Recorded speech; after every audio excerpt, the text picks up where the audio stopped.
Good morning. Welcome to everyone. Welcome to all the educators, student teachers, our stakeholders, our partners, our colleagues, our friends of friends. Welcome everybody. A very great morning and thank you for joining us for this year's teacher training session. My name is Lungile and I am representing the University of Johannesburg Soweto Science Centre. I will be hosting today's session alongside my co-host, Dr. Cerene Rathilal, who is representing University of KwaZulu-Natal. Cerene, how are you doing this morning?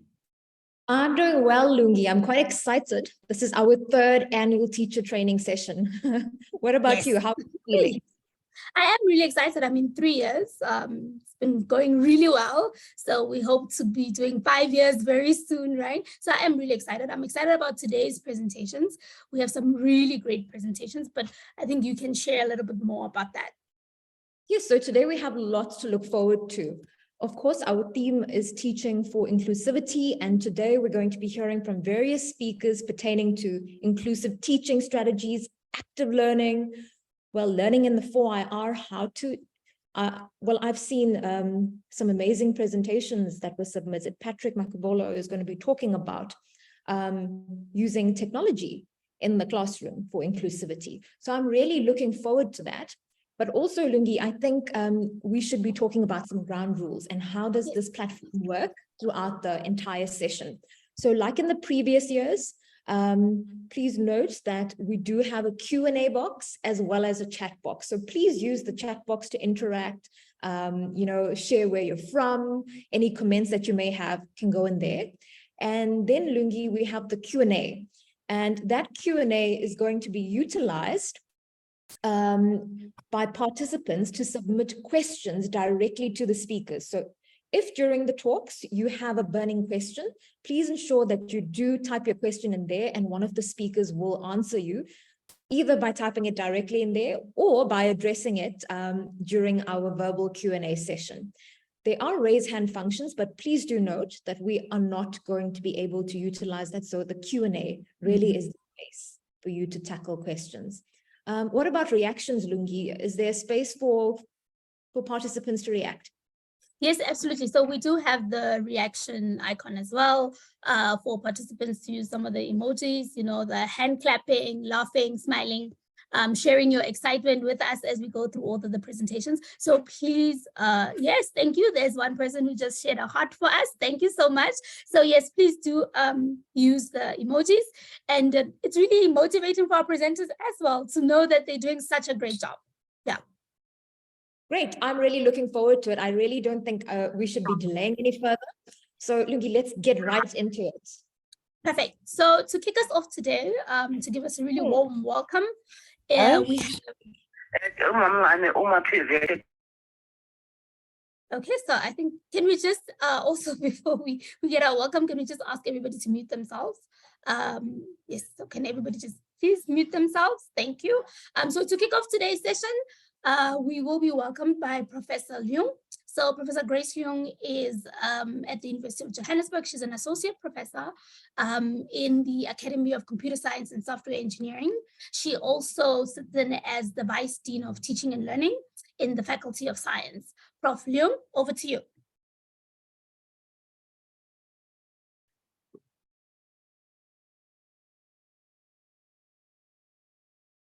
Prof. Leung.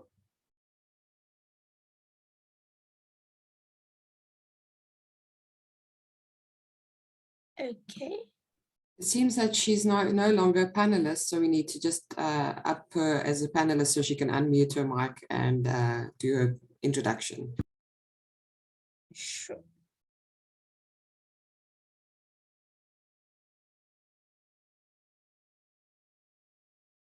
All right, so I'm going to try and find her as well, so I can do that. Great.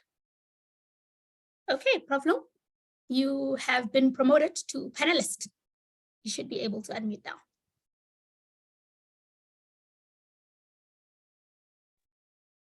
Good morning again. Sorry, I just, hopefully you can see me now. Yes. Okay. All right. Thank you very much. Good morning, ladies and gentlemen. A very warm welcome to each and every one of you to the 2023 Soweto Science Centre Teaching Training teacher training session supported by Africa Teen Geeks, the National Institute for Theoretical and Computational Sciences, the University of Johannesburg, and the University of KwaZulu-Natal. It is my honor and privilege to open up this morning's session, which is dedicated to fostering an inclusive environment where every learner can thrive and excel in the realm of mathematics. Now, I am a computer scientist, as Lungile mentioned, so I will be the first to admit that I know nothing about teaching mathematics, but I do acknowledge that mathematics is very essential for enabling our learners to think critically and solve all manner of problems in our universe. So teaching mathematics is not without its challenges, and I know that. I've tried teaching, well, obviously I don't know anything about teaching mathematics, but I've had the pleasure of babysitting my 4-year-old nephew, and he's now currently learning how to solve all manner of mathematics. The one problem he came across was he was asked, which of the following numbers is even? And I had to figure out, how do I explain to this 4-year-old what is an even number? And I remember when I first learned about even numbers, it was the teacher told me it's 2, 4, 6, 8, 10. Odd numbers are 1, 3, 5, 7, 9. And I thought, no, I'm not going to do that. I'm going to try and not give him the answers and rather try and help him. So I said, I thought about it. I said, oh, how do I explain this? I said, okay, it's a number that you cannot share between two people. So I tried to put it that way without using big fancy words. And I said, look, if we had 5 apples, then would we be able to share it between the 2 of us? And interestingly, that worked, but I'm sure a lot of mathematicians right now and a lot of teachers will tell me, oh, you shouldn't have done that. You'll probably be able to school me better on how to teach even and odd numbers. But yeah, that is how I would go about doing it.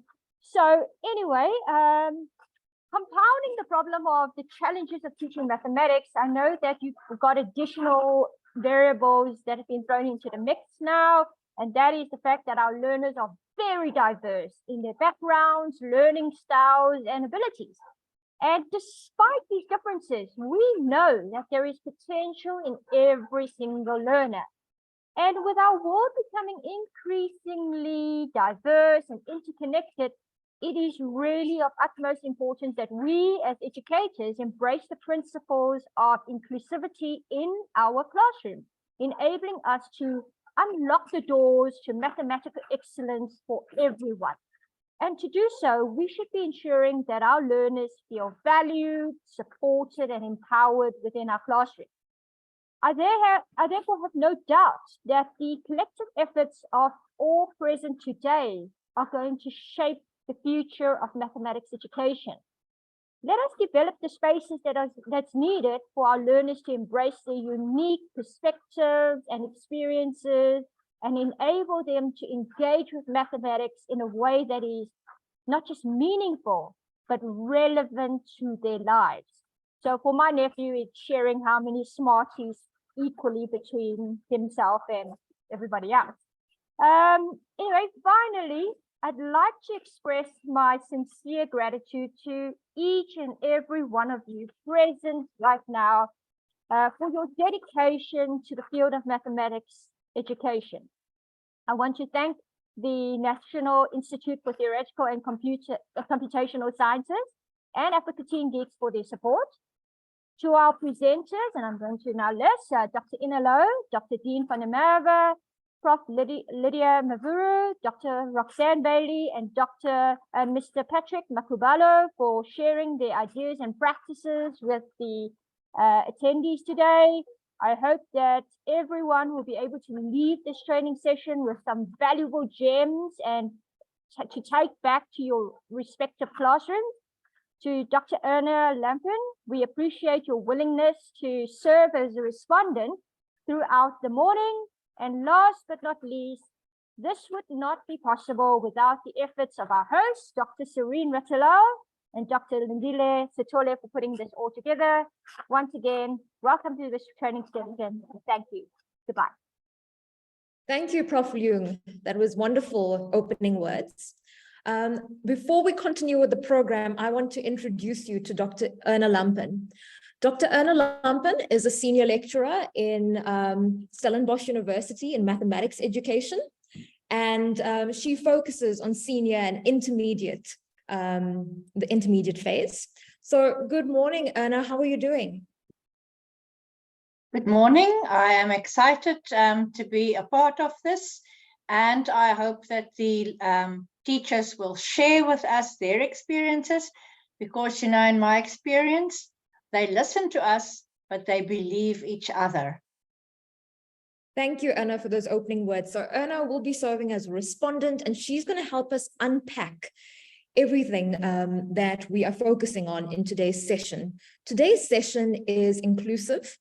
And I mean, its theme is inclusive, but moreover, we are going to transcend mathematics education, and we are going to be talking about strategies that could work in any classroom, regardless of discipline.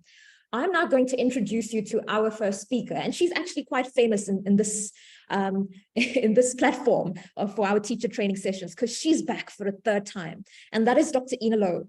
Ina Low has a PhD and was an educational consultant of the Faculty of Natural and Agricultural Sciences at UP since 2014. She previously worked as curriculum development specialist at TUT. She has over 30 years experience in mathematics teaching, and her research focuses on academic staff development in higher education and the scholarship of teaching and learning. Currently, she is a senior researcher in the Office of the Dean, working on projects to advance teaching and learning. Good morning, Ina. I'm now going to hand over to you. Good morning, Cerene. Thank you for this welcome. And it's really a privilege for me to be back here in my third year. So I'm going to kick off and start immediately. I'm going to sort of give the general view and set the scene for all the other speakers that's going to follow me. So morning, colleagues, welcome here, and thank you for sacrificing some of your holiday time to be here. So I'm going to talk about what is inclusive education. And I saw in the chat, somebody says, I'm from an inclusive school. And that's, of course, what's happened, that some schools are inclusive, and that means that they cater for all learners. In the big cities, the learners with neurodiversity, like autism and those things, they go often to different schools. But in the rural areas, that's not the case. I'm also going to share with you briefly, how do you as a teacher react if you are inclusive? And then I'm going to share some strategies, but of course, very briefly, because time is not so much. The first one, inclusive education means that all students, including those with disability, are welcomed and supported to reach their full potential. Now, the word disability has been bold here because that's the word that this resource was using, but I know that we talk about differently abled these days and not disabled. But the message is that we should support them to reach their full potential. You have to create a culture that celebrates diversity and builds on the strengths of each student. So, okay, you cannot sing well because you have an auditory problem, but maybe you can draw fantastic. So while us are singing, you could be drawing a picture.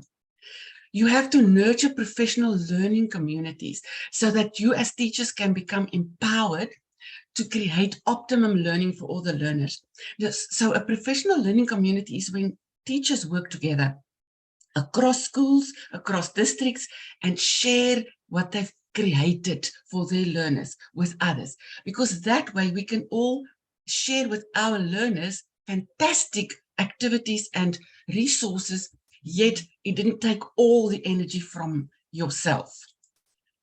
An inclusive teacher supports all learners to participate, learn, and succeed in all aspects of education. Now, here we have that message again, all aspects. So if a child is in a wheelchair, of course he or she cannot run the races, but encourage that one to be the spectator that will motivate the athletes, so they can also feel included. The little one here are my resources, my reference list. You'll see that in the end. You are inclusive of all learners when you build partnerships with guardians and carers. It's going to appear again, but let me talk about it now. You have to build a relationship with the parents or guardians and other carers involved, because that way you can look at the learner holistically and they can be encouraged and supported in the best possible way. There we have that one again. Collaborate with other teachers in your school and in other schools. Use strengths-based language. That is that you focus on what each child can do well. So, Tabu, you are not going to sing with us now, but I want you to stand on the side and show some rhythm or direct us like the conductor, because then that child also feels included and he or her strengths can be utilized. I want to know, and I thought I'm going to ask you to raise hands, but now that's not possible. Send me a heart from the reactions if you already collaborate with other teachers. Ah, the hearts are coming. That is encouraging, because that is so cool if we work together and we are not seeing each other as competition.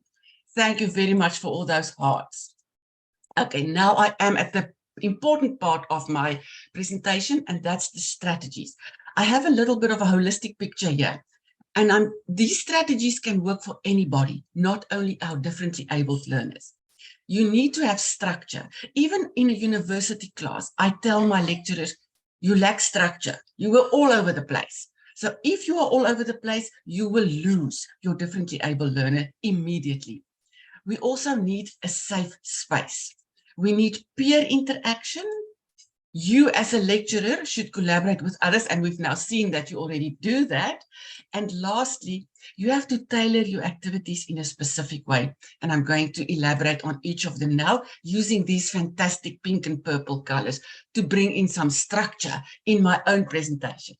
Okay, when we talk about structure, a very important thing with the differently abled learners and also ordinary learners is to have a visual schedule, especially for the small ones. Somewhere in your class have a chart showing how the day will unfold. Because if the learners struggle auditory, they don't hear these things, and it's better to see it. They also need a lot of routine. Routine makes them feel safe. You can even have rituals that happens every day in the same way, because that makes them feel safe. You have to prepare them for upcoming transitions. So 5 minutes before they are done with centers, you say to them, okay, you have 5 minutes to go, then we're going to wash our hands to eat our snacks, because that way they are not sort of frizzled when the transition needs to happen. Safe space. You need a quiet area where learners can go when they feel overwhelmed and overloaded by the sensory input around them, because especially the autism spectrum learners easily get overwhelmed with sounds and noises. So they need to have look at this cool picture from the internet.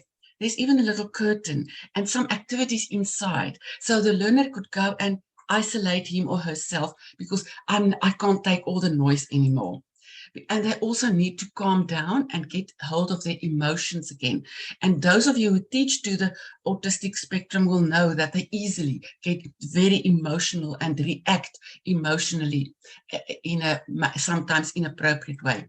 I realize that this can't work in high school setups, but I think most of you are probably in the primary school setting. I wanted to know from you, and again, you can send hearts if you agree with me that this space can work, or maybe you can send surprise faces if you think this cannot work. Okay, so there we go. And I hope that some of you already have such a quiet space. I obviously didn't teach in the primary school, so I didn't have that, but I also saw some amazing reactions and emotions in my day. Okay, so let's move on. A safe space. When we continue with safe space, you need to have a sensitive environment. So you yourself should be sensitive to look for bullying, look for students reacting inappropriately to other learners, and you need to manage that. You need to do a lot of encouragement, because they lack the motivation often. You need to show to them that their impossible can become possible, even if it's only partly and not fully. You need to allow them to have a voice, but they need to feel safe to use their voice. So SIPO should feel safe enough to come to you and say, Miss, I can't stand on my knees so long. So when you do that activity with us, can I sit down, please? Or Tabiso could come and say, I don't like it that you want to greet me in the morning, shaking my hand. I don't like to touch other people. So that should be possible for them. You should have clear expectations for everyone. Some of you will reach this goal and others will reach a different goal. Difficult to manage, I know. Then when we come to peer interaction, you see only this one lock is open, the others are all closed. Not everybody are equally open. But when you put them in groups where they become comfortable and they start trusting each other, they become more open. So collaborative learning is very important. The differently abled learners should remain in groups most of the time and not work on their own, because they become anxious very soon and then it becomes a problem. You should also teach everybody in your class to behave in an appropriate manner with each other and to interact with each other. You as the teacher should support the learners to regulate their emotions. So you could send them to the quiet space if needed, or in a high school, you could send them outside and say, go and take a few breaths, walk around the class and come back, or something like that. But all of the support should be discreetly, because you don't want to label learners in your class. This resource suggests that you develop a behavior management plan. So go and look at it. Maybe that's something that you can use. You as the teacher, we've spoken about that, should collaborate with others, with parents, with carers, and with the physiotherapist and the occupational therapist and the psychologist, if you're lucky enough to have a psychologist on your team. So, because if you are busy dealing with the human body in class, and they could also use activities elaborating more on that, it's more beneficial. You should also try and set joint learning outcomes and goals with these people if you have their services. Now, when dealing with parents, it could become very tough, I know. So here I've listed some problems. I want you to read through them and then type in the chats your number, only your biggest problem that you had when working with parents or guardians. If you type number 7, I want you to also say what was the problem. Let's see if we can, in half a minute, do this.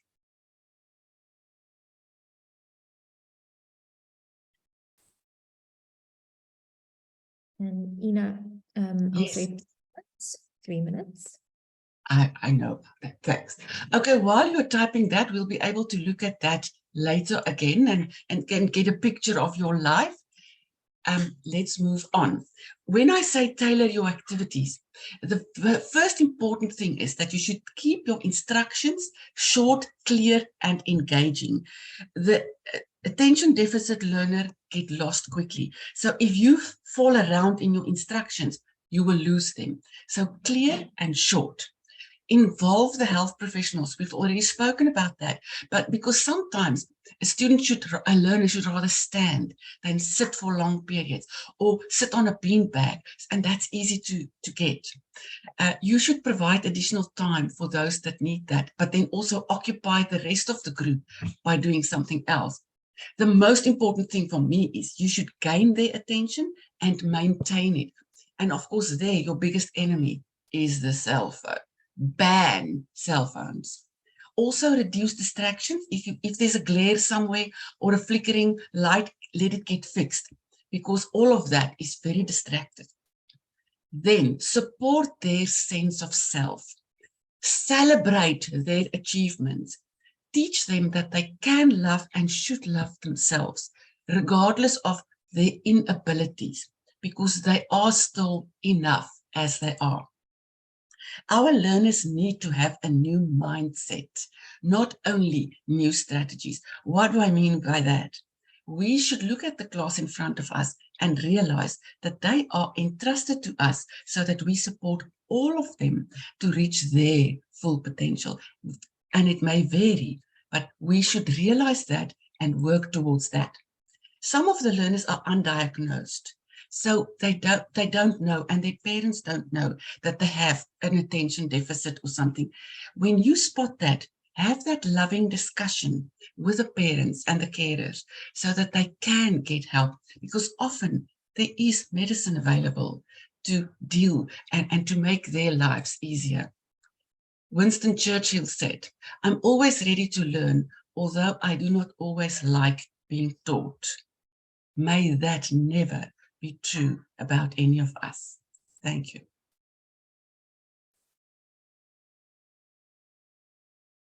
You are muted, Erna.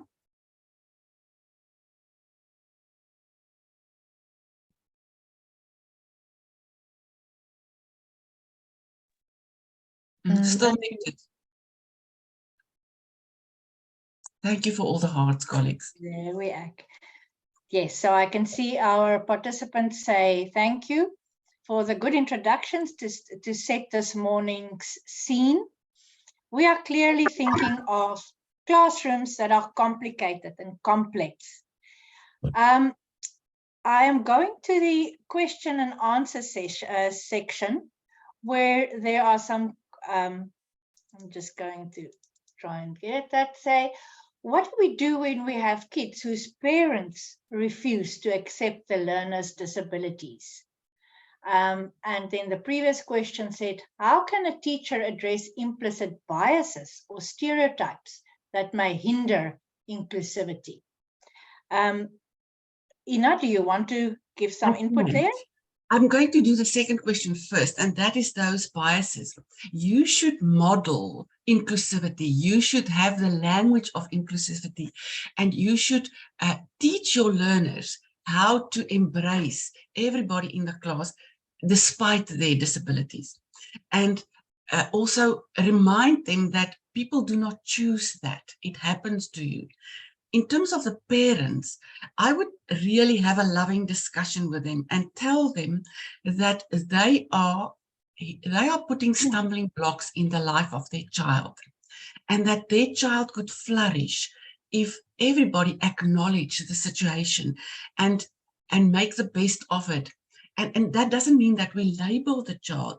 It just means that we understand the particular situation and put in support structures that could benefit that learner. That's true. You remind me of Vygotsky's view of disability. Vygotsky, you all know him, teachers, by the zone of proximal development that you have studied. But Vygotsky said disability is not the child's problem, it's a society's problem. In a different society than ours, everybody had their places. Not all of us, in any case, have the same abilities. So children are being called disabled because they cannot follow the strict chronological order of school, but they have their places. You know, in other times, there was the postman who had his place. Who are we to say he's disabled because he or she doesn't follow the strict order of school development? So inclusivity would really mean that we look at the person himself and find him a social place, or her a social place in our classroom. And it struck me as a last comment that everything that Dr. Ina Louw said is applicable to what we would call normal learners as well. That's the kind of classroom we all would like to be in. So can we not learn what the so-called differently abled children are telling us through their needs? We all need that kind of classroom. Thank you very much, Dr. Ina Louw. I'm handing over to Cerene to introduce the next speaker. Thank you both, Dr. Ina and Dr. Erna. That was a really beautiful discussion. And some of the strategies you spoke about, can definitely go across board, not just limited to high schools. I would like to now introduce our next speaker, who is Dr. Dean. So Dr. Dean is a senior lecturer in the Faculty of Education at the University of Johannesburg. He has taught various modules in the Department of Childhood Education over the past 6 years. Before he starting his career in university, he taught at primary school for 2 years, and he started his academic career with a bachelor's degree in foundation phase education. He holds a PhD from the University of Johannesburg, and his research interests include teacher education and development, and he's particularly interested in how best pre-service teachers can be prepared for the profession. Dr. Dean, you're on. Thank you so much, Lungile. Good morning, everyone. I would like to echo the sentiments from the previous speaker who said, thank you so much for taking time out of your school holiday to come and listen to us, and talk about inclusivity and how to create an inclusive classroom. So the topic of my discussion for today is creating an inclusive learning environment, drawing on insights from the science of learning. There we go. So I will be discussing how you can apply some of these insights that I'm going to talk about from the science of learning to help you establish or create a more inclusive classroom. So I'll start by defining an inclusive learning environment from my perspective, and also why it's important to create an inclusive learning environment and what it means for learners' success and well-being. Then I'll briefly unpack what the science of learning is all about, or what the science of learning is. And lastly, I'll give an overview of some of the insights from the science of learning and how they can be applied to create an inclusive classroom. So what is an inclusive classroom, or an inclusive learning environment? So from my point of view, an inclusive learning environment is really an environment where every single learner, regardless of their background in terms of, gender, culture, ethnicity, their socioeconomic status, their intellectual ability, where every learner feels welcome, where every learner feels respected, where every learner feels valued in terms of their thoughts, their views, their contributions, where every learner is encouraged to engage in the learning activities, regardless of who they are and where they come from, where every learner can succeed in the learning process, and where every single learner is accommodated in terms of their needs. So why is creating an inclusive classroom important? So research tells us that creating an inclusive classroom learning environment increases engagement and motivation by fostering a sense of belonging. And you'll see, in a few slides down the line, that a child can't learn if they're not engaged. They can't learn if they're not motivated. Creating an inclusive classroom environment also enhances academic achievement by addressing diverse learning needs.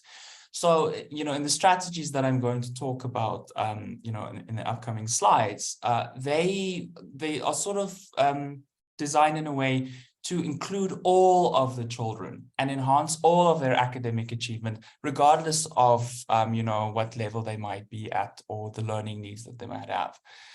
Creating an inclusive classroom environment also improves social emotional development by promoting positive relationships. So it's important for children from a young age to start learning, well, how do I talk to someone who's different to me? How do I talk to someone who doesn't look the same as me? And to start respecting, the diversity, especially in a country like South Africa, one of the most diverse countries, in the world. It also teaches children, being in an inclusive classroom environment, teaches children to value and respect diversity. It nurtures critical thinking and creativity by incorporating diverse viewpoints. So if children get the opportunity to engage with someone who doesn't look like them, who has different views to them, they start learning, they start learning things that they can learn from other people by considering someone else's viewpoints. And that's so important in critical thinking and in creativity. And these are really two skills in this fast changing world that children need to learn, or children need to develop rather, from a young age. And I think by doing all of this, you can prepare learners for the real world, because when you step into a workplace, you're going to be confronted with people who have different viewpoints, who look different to you, who believe different things than you. And that's okay, but it's important that you respect people's diversity, their viewpoints, and so forth. So that is something that you need to cultivate in the classroom. So what is the science of learning, and what does it have to do with my presentation today?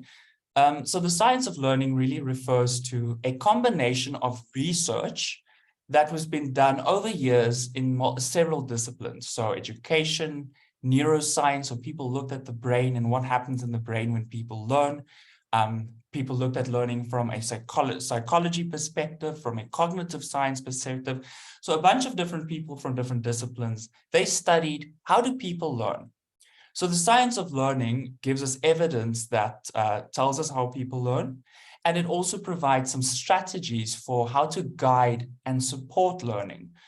So an example there from one of the insights that can be drawn from reading the science of learning literature is that learning requires cognitive activation and engagement. And basically what that means is that in order for you to learn something, you have to pay attention to it, and you have to think deeply about it, because as you'll see in a moment, you remember what you think about, and learning really is changes in memory.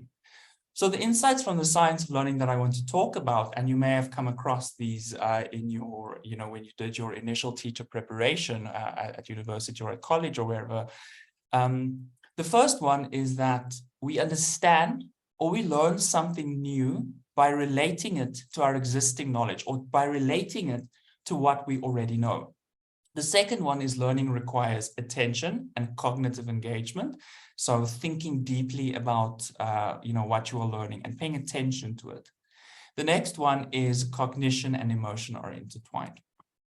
So the first one speaks about prior knowledge, and what the science of learning tells us is that we understand or we learn something new by relating it to what we already know.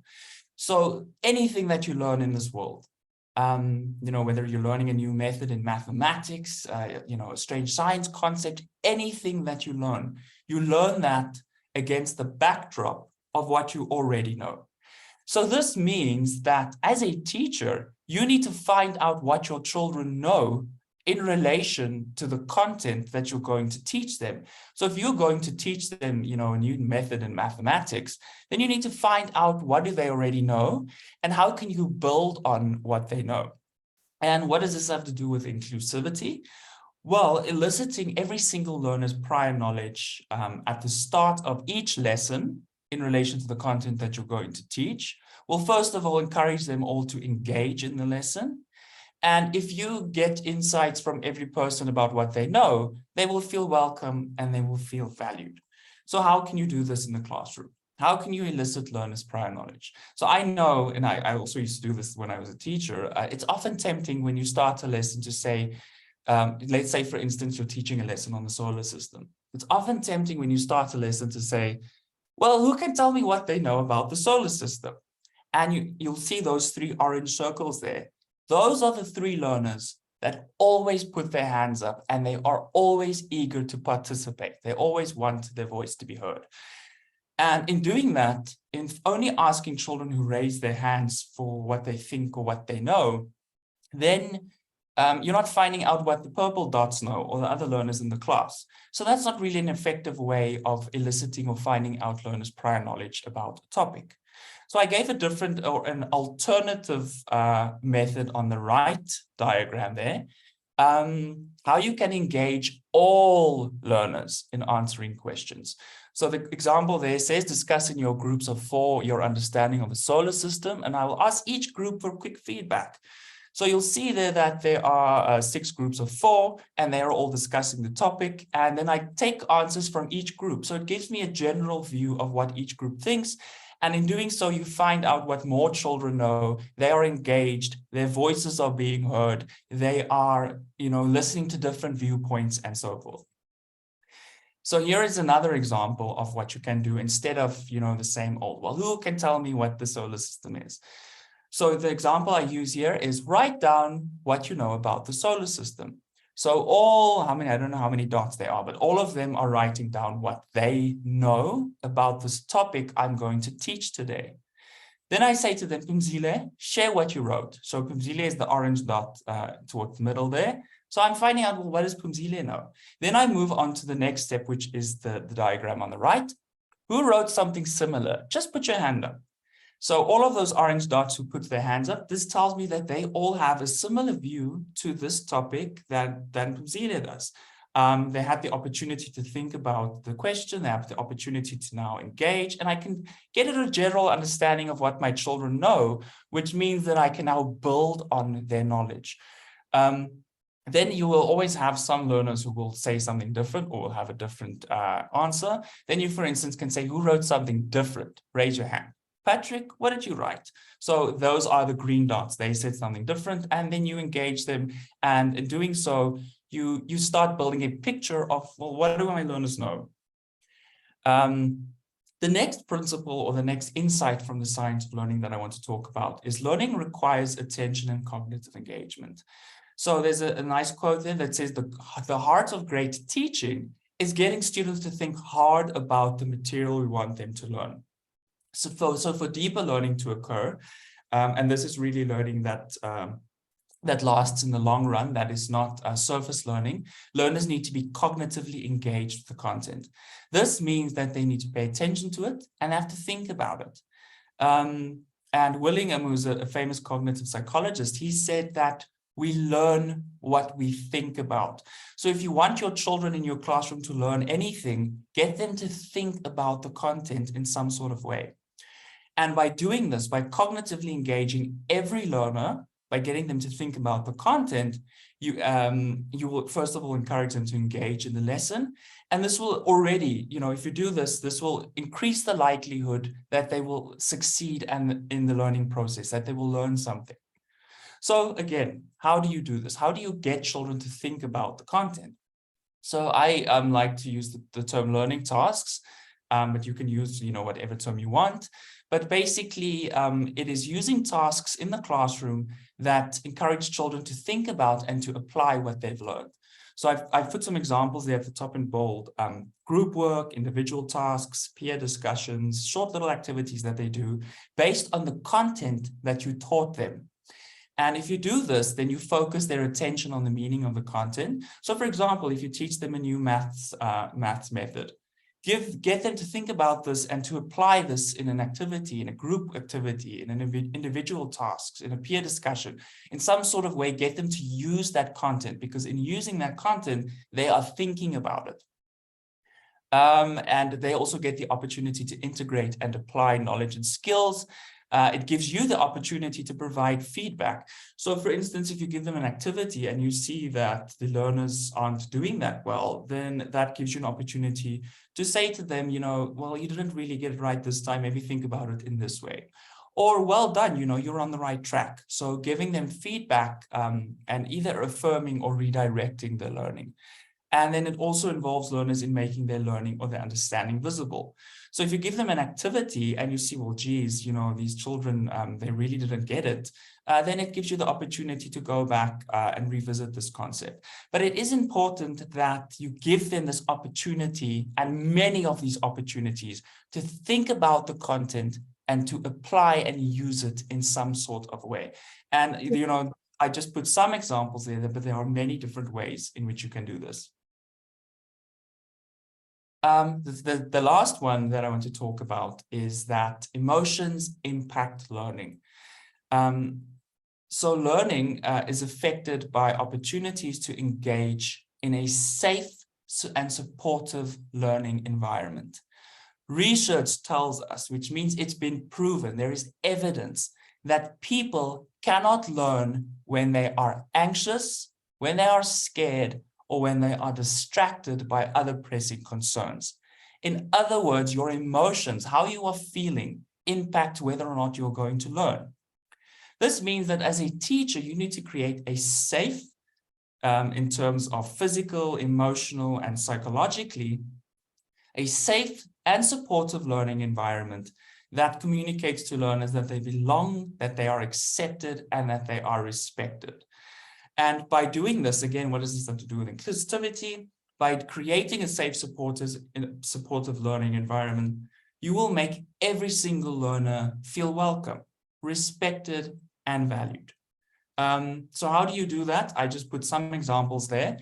But by communicating mutual expectations to learners, by making learners understand that you have expectations of them, but also by living up to their expectations of you as well. So it has to be a two-way street, by eliciting the voices and ideas of all of the learners. So if you think about some of the examples I gave in the previous slides, if you give learners the opportunity for all of them to contribute in some sort of way and to make their voices heard, then they will feel valued in the classroom. Communicate to learners that wrong answers are learning opportunities. So if a child gets an answer wrong, or if they do badly in an activity or test or something like that, it's not the end of the world. That is an opportunity to learn from your mistakes and to grow.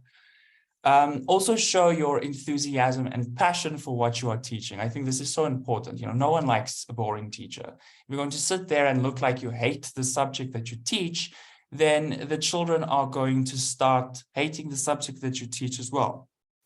So how can you also do that? Is by using tasks that will elicit joy. Everyone likes being happy. Everyone likes being joyful. So especially children. So if you include activities in the classroom that will make children happy and excited and things that are fun, then you're going to create a fun environment where children will feel that they are enjoying themselves. Promote positive interactions and relationships with learners that are based in respect, care, empathy, warmth. Avoid negative emotions.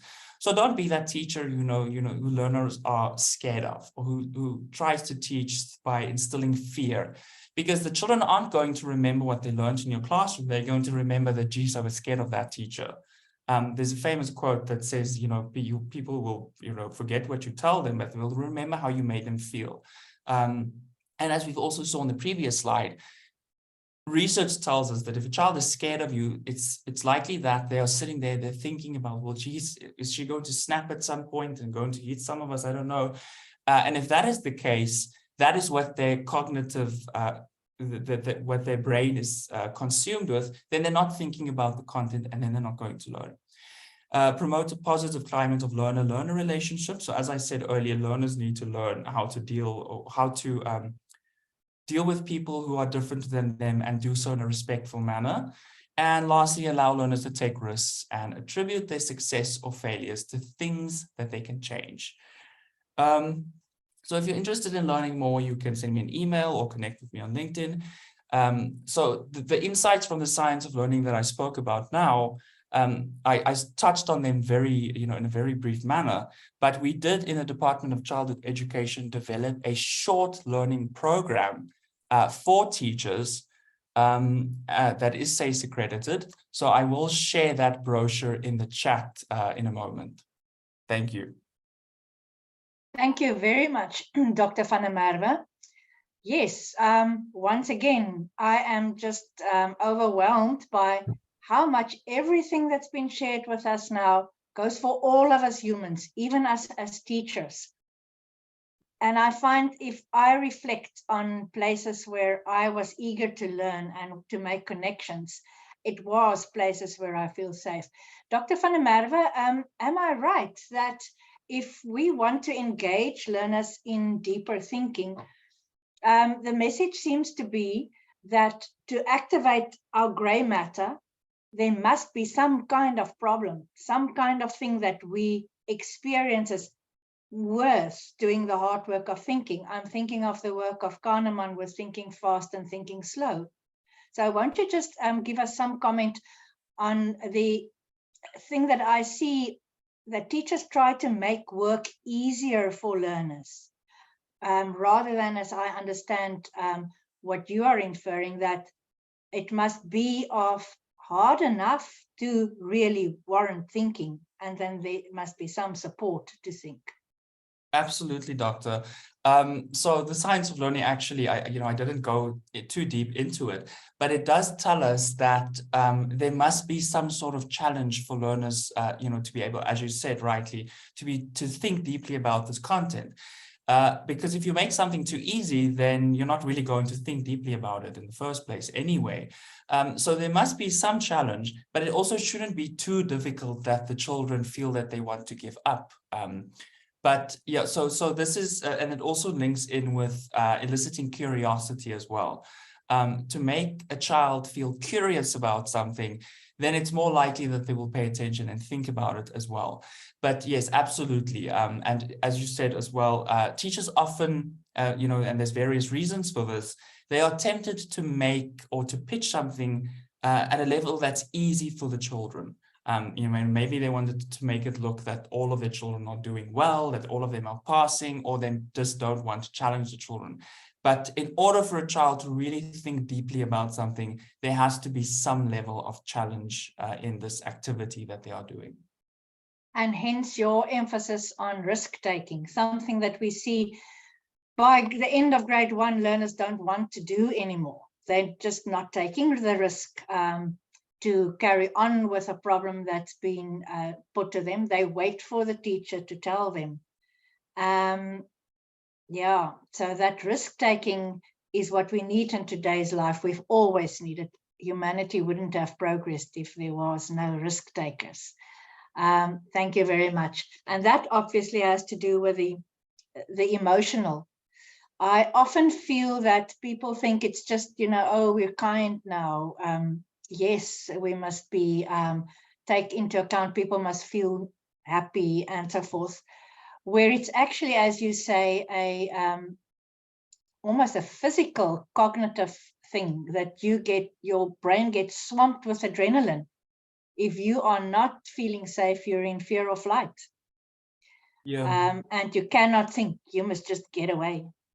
Yes, absolutely. I found this so profound because I can remember very clearly having teachers at school who I was so scared of, and I was so afraid of them. And if I think back and if I think of my time in that teacher's classroom, that's what I remember, sitting there feeling scared all of the time, afraid. So that is what, what was going on up in here. And what really should have been happening was I should have been thinking about, what I was learning. Then I might have, remembered some of that. So it's a tricky situation to get right. But yeah, Good. so thank you very much. So I'm you. handing over to Dr. Sitole to introduce the next speaker. Thank you. It's this time round, Erna. Thank you. It's you. Yes, sorry. So thank you, Dr. van der Merwe and Dr. Lampen, for the very intriguing discussion. And I'm so glad with the amount of interaction that we're getting through the chats and the reactions. It gives me great pleasure to introduce you to our next speaker, who is Professor Lydia Mavuru. She joined the Department of Science and Technology Education in 2017. She completed a PhD in science education from the University of Johannesburg. Professor Mavuru draws extensively on her 8.5 years of natural science and life sciences teaching at Glen Vista. This has allowed her to develop an understanding of South African classrooms and consequently the skills needed to assist her students to prepare for similar contexts. I now hand over to Professor Mavuru. Thank you so much, Chair. Okay. So the title of my presentation is Recognizing Learners' Diverse Backgrounds in the Classrooms. Firstly, I need you to understand what learners' diverse backgrounds are. Now, in my case, I am going, and I want every teacher to also make sure that whatever they do, whatever they teach, it's based on their backgrounds, whether it was positive or negative. It should be in a position to make life easier for their learners. So my presentation actually draws from my own background as a science learner in school and as a science student in university. You would find that the manner in which I was taught science, I had no relationship whatsoever to my everyday life experiences. And it caused some discord in my life. And at the end, science was actually, I've ended up viewing science as elitist. Only the clever students can actually do science and can only achieve better in science. So because of that background, I realized that no, man, this view, I must negate it in the students that I teach. So in whatever I do, and you'll see that in the presentation that I'm going to present, that I'm going to talk to you about, it shows that I'm worried about including all the learners, their social cultural background. So it is also informed by the difficulties that I experienced when I was learning science, and not only science, of course, and mathematics and other subjects in English, a language that was different from my own. So that is going to inform that formed my teaching philosophy, that informed the way I taught my learners, and what I also equip my teachers with. So let me tell you how science was actually portrayed during that time. So it was actually portrayed as a very difficult subject that is actually removed from the manner in which people live. It was an elitist view of science. As you can see from that cartoon, science was actually viewed as a monster. And these challenges were not addressed by the teachers, the lecturers, nor the textbooks themselves. Surprisingly, this view is also persisting in most African and South African science classrooms, and not only science classroom, even in other subjects, because this does not apply to science only. It also applies to other subjects where the subject is actually viewed as something that is difficult, that learners cannot access. They don't even relate to their own lives, because if they get to see what they do at home, their practices, they are completely divorced from that. And this view, as a teacher, we are supposed to negate it, no matter what subject we are teaching.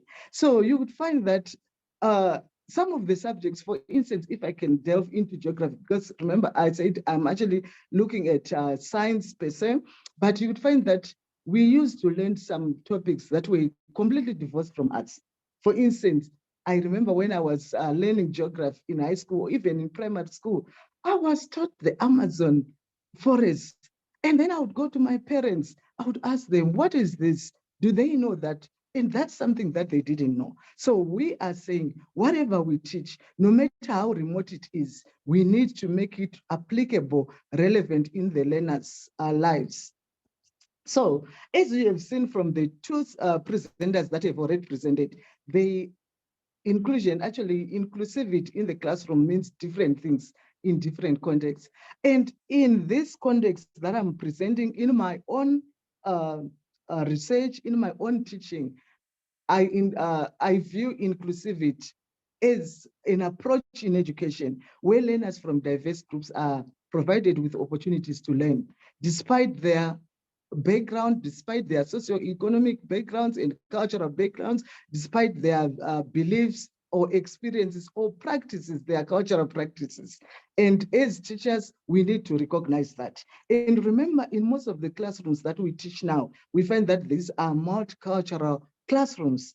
And as a result, if you focus on one culture or focus on examples that are completely divorced from some other learners and only concentrate on examples or activities that are related to a certain group of learners, then automatically other learners are actually excluded. So the whole point that we are bringing in is we are saying, as a teacher, know your learners.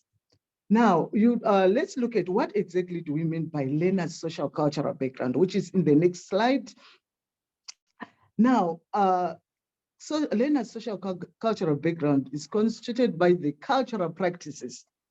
Now, the beliefs, the language, the experience. Remember, language communicates not only it's not only the medium of instruction, but it also communicates some cultures of those people that speak that language. Now, in the event that we are teaching our students in a language that is not even familiar, maybe the language that they meet in the classroom only, then it means we are forgetting to include the cultures or communicating the cultures of those learners.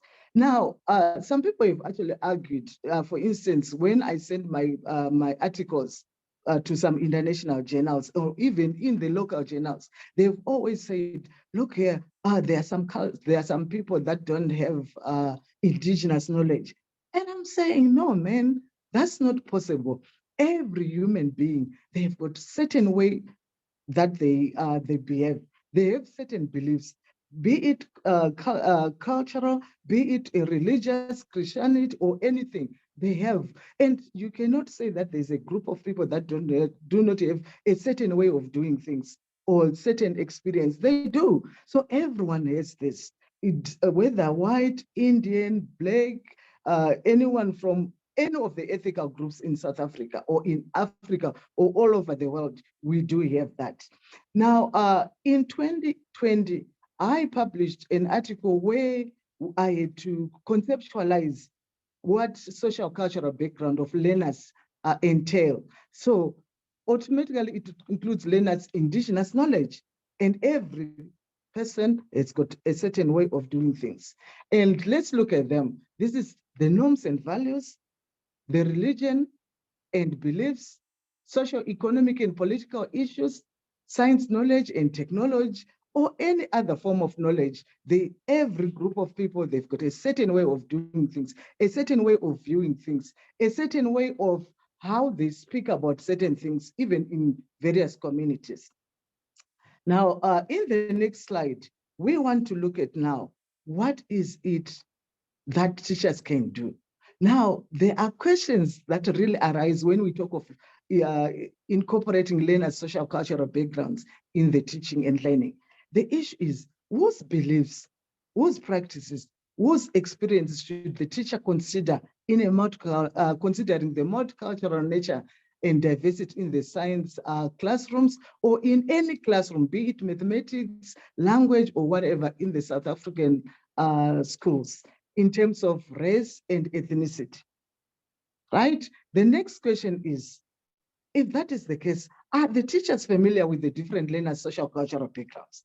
Because for you to be in a position to incorporate it, you need to know, what do the vendors do? What do the Zulus do? What do the Indians do? What do the Afrikaners, how do they view this kind of thing? You need to know that as a teacher. And for some, and for all of us, I'm sure you are already asking yourself, isn't this asking too much of a teacher? And then the last question is, how do the teachers deal with their own beliefs? Because you are a human being. Being a teacher doesn't remove you from being a human being. You are a human being, you have your own beliefs, you have your own practices, you have your own experiences. How do you then get to deal with your own beliefs, practices, and experience that conflict with those of the learners? Now, the whole point is, in the classroom, any classroom, science, mathematics, language, history, or whatever, you are a community of practice. Not just you, but the learners. Their voices are important. Remember what the previous presenter said about identifying learners' social cultural background, identifying the learners' prior knowledge. It is important. You cannot know all of it. But now, if you involve learners as co-creators of knowledge, co-creators of their own understanding in the classroom, then you understand. Then the last question is, how can you integrate this diversity in the teaching of specific concepts, not just science, in your classrooms? So I am going to give some examples of how this can be done. Of course, my examples could be in the aspect of science, but this also involves other subjects. Now, the first thing is, you can depict real life scenarios. If you are teaching science and you are talking about let's suppose you are talking about charges, electrostatics, and you know very well that we have lightning that takes place in the communities. This lightning has struck this and that, and it's all over in the news. Why can't you bring that authentic real life scenario when you are now talking about electrostatic charges in the classroom, when you are talking about lightning as well in the science classroom? Now, you are also teaching, let's suppose you are teaching history. Now, you know very well what is happening in the African continent. We have so many, we have the news that depict all the the fighting that is happening, or even in the world, the Russia and Ukraine, and you decide to leave those things and you focus on the content itself, that will be very, very unfair. Rather, why don't you use real life scenarios to elicit learners' conceptions that arise from their own experiences and practices? And another thing is, for instance, in the science classroom, especially the life sciences, there are topics that are actually very sensitive. Let's take, for instance, if you are talking about blood transfusion, if you are talking about abortion, if you are talking about reproduction or genetics, for instance, those topics, they include a lot of aspects that are happening in society. Now, why don't you include or use strategies such as argumentation or debating? This will allow learners to share what exactly do they know about this topic, so that at least you can use, whatever you are teaching, you can use it, whatever learners bring to the classroom as a platform for you to catapult the new content. So encourage argumentation, encourage debating to identify what exactly do learners know about this. So don't assume they don't know. So it is only possible if you can only articulate, allow learners to articulate and justify their worldviews in relation to whatever you are teaching. You can also design and enact authentic problem-based stemming from learners' social cultural backgrounds. This promotes the development of critical and analytical thinking skills in learners. Now, on the aspect of language, you can actually use code switching. Yes, I know some people have got so much negativity, negative feelings when it comes to code switching. But look here, it's not about your feelings as a teacher. It's not about your view as a teacher. It's not about your perspective as a teacher. The whole issue, you need to develop every learner so that they can reach their full potential. Even the Department of Basic Education itself, in the curriculum and assessment policy statement, in one of its principles and in one of its aims, it indicates that every learner must be assisted so that they reach their potential despite their socio-economic or social cultural background. And I encourage that you use diversity as a resource rather than as a barrier. For instance, I can just give you one of the examples that I actually experienced when I was teaching science in high school. You could find that when you say group work, get into your groups, learners tend to group according to their ethnicity or according to their race. And because they have a certain way of viewing things. Now, as a teacher, what do? Are you going to discourage that? Or are you going to tap to see what exactly happening there? What do the Indians say? Or how do they interact? So that you can use that to develop all the other learners. So, and also another issue that I realize is, because learners, even if they are all Blacks and they are from different ethnic groups, they tend to be in their own ethnic group, so that because they can be in a position to share their ideas in their own home languages. So now, you said 3 minutes, okay. As a teacher, you know very well you cannot speak all the 11 official languages in South Africa. By the way, there are 12 using the sign language as well. But the issue is there is also trans-languaging. You can't code switch in all languages. Why don't you make use of those learners that can actually speak the other languages to explain to the other learners that understand the same language? You must also consider learners' socio-economic backgrounds. Now let's look at the examples. For instance, in the science classroom, you are teaching food tests. You want to test food. Why are you using the starch that is bought from the shops instead of using the traditional foodstuffs? Ask the learners, bring the foodstuffs. Let's test this. Now use cultural practices, experiences, and beliefs when teaching, for instance, organ donation or organ transplant, because various cultures have got various way of viewing things. And if you ignore the learner's beliefs, they are likely to just listen to the content as it is and claim it for examination without putting its relevance in their own lives, without seeing how it applies in their lives, because you have decided to ignore what they believe. right? Religious or cultural belief system in relation to embryonic stem cell, for instance, those that are teaching biology or life sciences, look at the affordances of this in medical field, but at the same time, ask them, what's your view? What does your religious belief say about this? Now, if you are teaching, for instance, electricity, and then you decide to forget about load shedding, no, mention the load shedding and how it is affecting, the power surges in the home. And then the learners, they will really understand, they will see that this is actually very, very important for me to understand this concept. Now, let's take, for instance, during COVID-19, every learner, everyone knows that steaming is important. If you are teaching, why teaching, for instance, heat conduction, the various way in which heat is actually transferred, why don't you use steaming? And you refer to what they were doing in COVID-19. That's authentic for them. They know, oh, so what was happening? All right, let's move on. If you don't do that, or if you do that, it demystifies whatever you are teaching because it's related to whatever they are doing in their lives. It makes concepts more relevant in their lives. It affirms learners as co-creators. Remember, we say we need to be constructivist teachers. It affords learners opportunity to utilize their experience, social and physical environments as well. And of course, it harmonizes the conflict that exists between learners' worldviews and whatever concepts you are teaching. And no learner will be left out if you ask them about what they think of what you are teaching. And of course, by using this context lens, it prevents that a cliche which is associated with some cultures, which ultimately concentrates and discriminates others.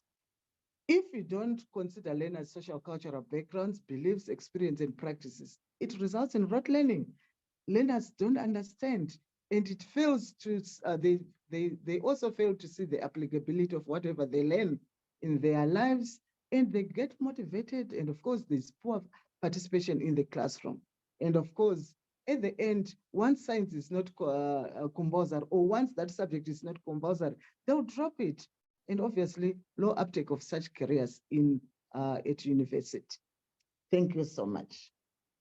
I will share this. Thank you very much, Professor Mavuru. You have raised such important points. If I think of science, it is difficult because the theories, the theoretical explanations are often so contradictory to our experiences. If we think of through how many ages have people believed that the sun comes and goes? And that is what my grandson of 4 asked me one morning when he opened the windows. He said, "Is the sun back?" So just in his words, I can hear that belief that his observation has given him. From his perspective, he's stationary. It must be something that comes and goes. So science is difficult. It also reminds me that at a very smart university in America, at a graduation ceremony, they ask people informally whether they can explain why we have seasons, and how few highly educated people understood the model of why we have seasons. So it is difficult.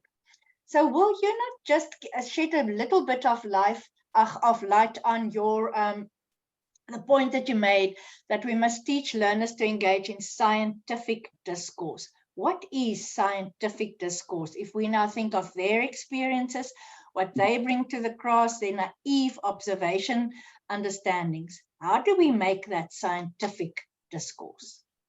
Thank you very much.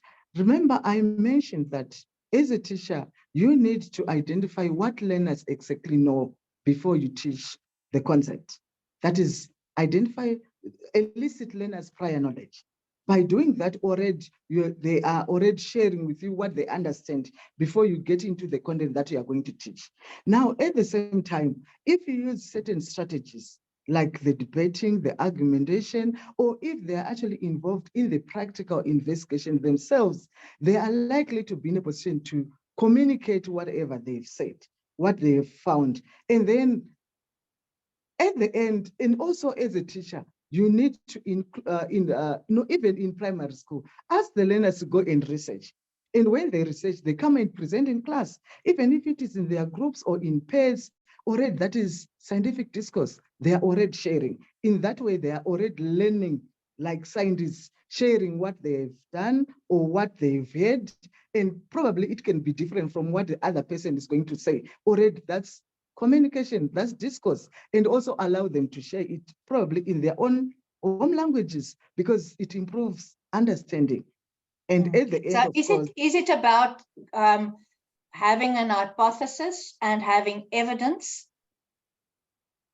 Now, the fact that learners share their beliefs, experience, and practices before you teach the content. Now, when the content is now taught, and then when already they have their own hypothesis before they come to school.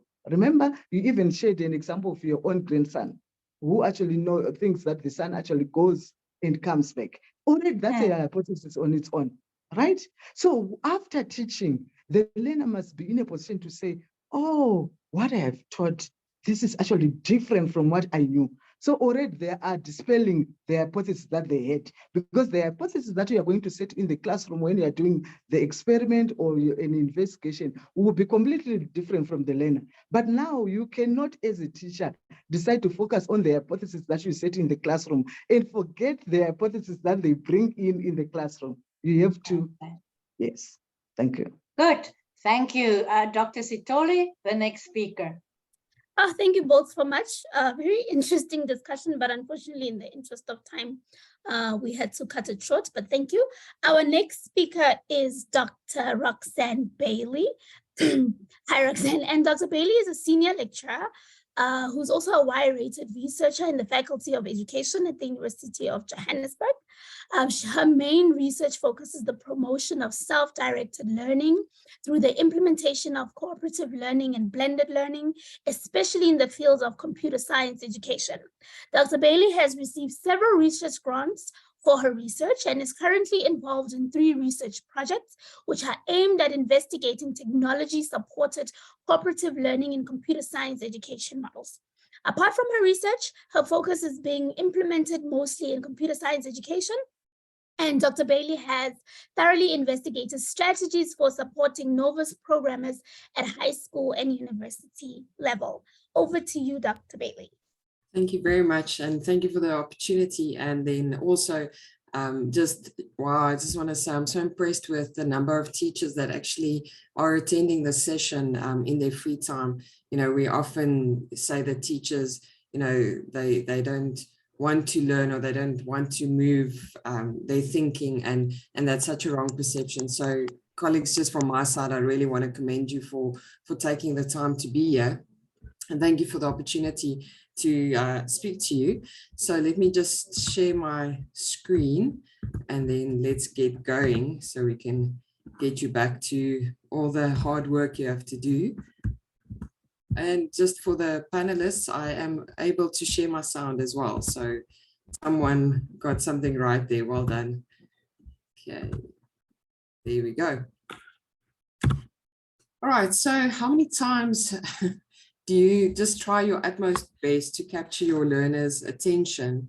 And even for myself, if I think, how many times have I really stood in front of the class, teaching my heart out, giving my best performance, asking well thought through questions, and then of course having the same old souls answering the questions and the same learners being disruptive and the same learners maybe falling asleep or, you know, not really participating.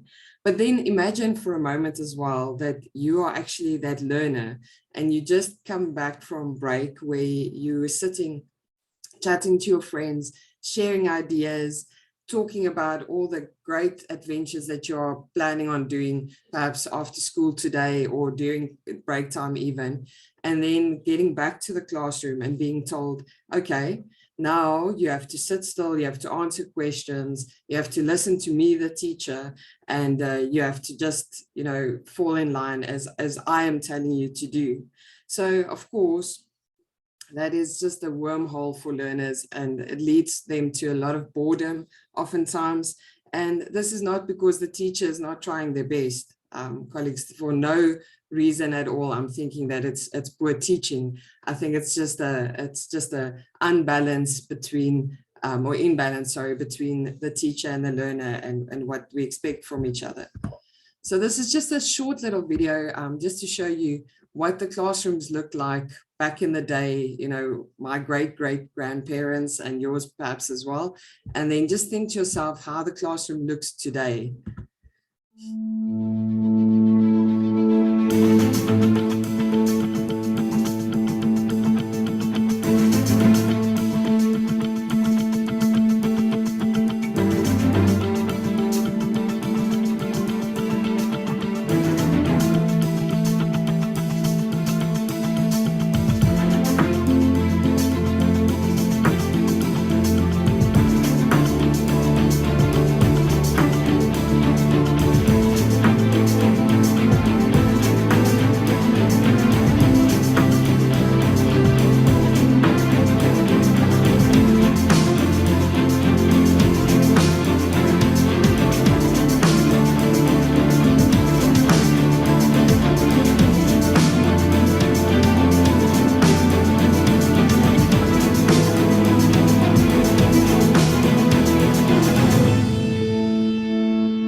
Right, so of course that's quite a tall order, but this is the reality, and thank you for all the hearts and the applauses. Thankfully, like I say, it's a tall order for both the teacher and the learner, but the fact of the matter is this is the reality of the fourth industrial revolution where we are living in. So what I will do today in my presentation is just to give you some ideas on how active teaching and learning strategies can be used in the classroom to make the learning process about the learner and move away from the focus on you, the teacher. And colleagues, this is really also an attempt to really relieve the pressure for myself. Even when I'm standing in front of the class, I know the work, I know the content, I've been through school, I've been through university, but if I walk out of the classroom and I know the content better than my learners, then I did fail as a teacher. If I walk out of the classroom and some of my learners were left behind and they didn't have some skills development to actually help themselves, then I do think I've not done my job in this day and age where content is becoming quite irrelevant because it's so easy to come by. So what I try to do is to always put the learning first and the learner first, and to try and develop them into becoming self-directed learners. As mentioned also in the introduction, my focus is on developing self-directed learning. So self-directed learning is a process in which individuals take the initiative with or without the help of others in diagnosing their learning needs, formulating their goals, identifying human and material resources, and then evaluating their learning outcomes. Now, like I say, that's a typo. It's with or without the help of others. And what we realize is that some learners, when they are in primary school, of course, they might need some more guidance. There's also a model that says a learner can't just be thrown into the deep end. But when we look at little babies, what we see is that we don't actually teach them a lot of things. We don't wake up in the morning and say, today I'm going to teach my child X, Y, and Z. They explore the world around them. They start fiddling with things. And all of a sudden, when they get to classes, then we tell them, no, you don't think for yourself anymore. We are going to just tell you what you need to know and what you need to learn today.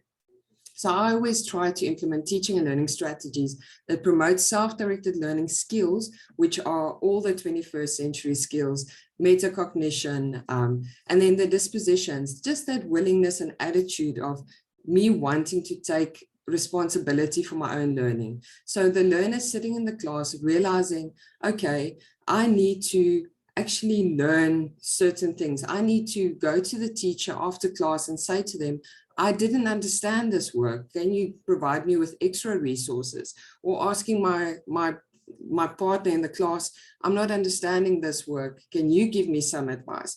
So in that process, that's actually a self-directed learner or a learner exhibiting self-directed learning and that process that we want them to have.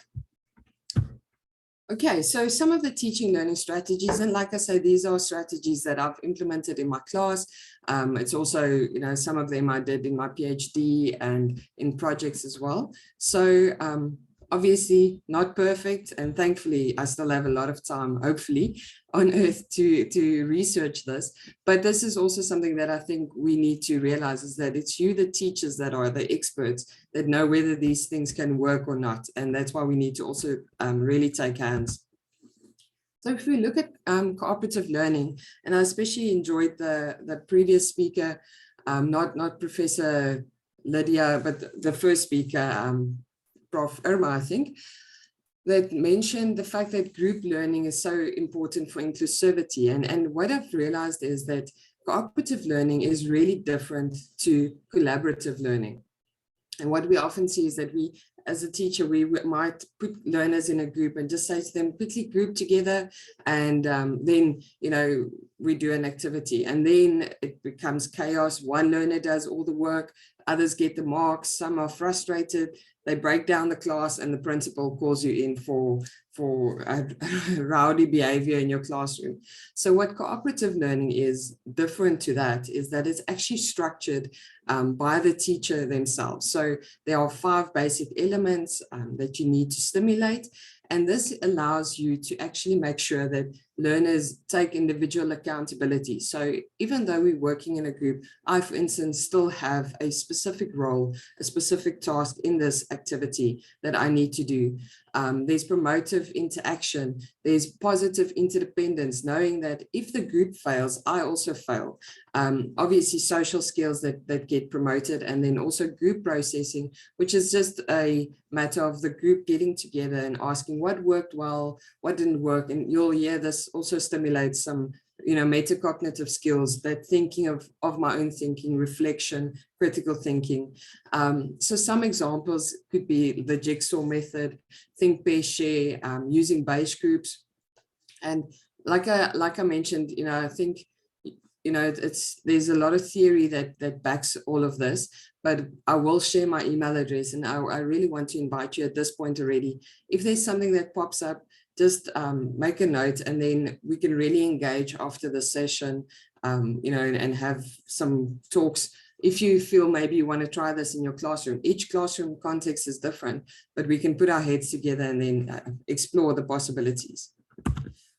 Then something I've used in my classes often is pair programming, and I'm sure the computer scientists will know about this. It's a very old approach actually to programming, but that's where 2 learners actually, or programmers, work together, and one is the driver, so that's the person actually working the computer, and the navigator is the person gathering resources. I, for instance, if I implement this in my class, I only speak to the navigator because I am a resource, and they need to learn that they need to manage me as a resource as well. So I also then let the learners actually swap. And one thing I do need to also make a note of is that I rarely let my learners or my students choose their own groups. And there's 2 reasons for that. The one reason is when I do peer assessment, I've seen that friends rarely would give each other bad marks. So if someone wasn't doing their part, and I'm evaluating my friend, I'm going to feel bad to give them a 2 out of a 10. But if it's not my friend and this is a business transaction, then if you didn't do your work, I'll give you a 2, and you know, we're not going to find the workshop. So then the other reason why I don't let the learners choose themselves or pair themselves up or group themselves up is because there's often learners that don't know each other that well. So it's the most horrible thing to witness if everyone is grouping and then you have that one odd learner that no one chose, and my heart breaks for that learner. So I just keep it fair. I put the learners into groups, and then everyone also gets a chance to get to know each other. So the synergy that forms in a classroom by the end of the year is quite amazing, because they were actually forced to work with different personalities, get to know each other. And really, I would encourage you, if you do any form of group work, try and see if you can pair the learners or group the learners yourself. Then pair problem solving. Now, I used to teach CAT as well, and I do at the university as well. So that's really the same as pair programming, except it is something that you do, you work in pairs, you still have the roles, the driver and the navigator, and they do exactly the same, but you can do this with even theoretical content. So if the learners are working together, the driver will be the one with the paper, with the pencil or the pen in hand, and the navigator, once again, will be the one with the textbook, the resources, and the one asking me questions. And once again, they can swap. And the reason why I let them work on one piece of paper or one computer is, once again, to stimulate that positive interdependence, where if we are going to swap and I was working on my own, then I was actually doing individual work and I might not know what's going on.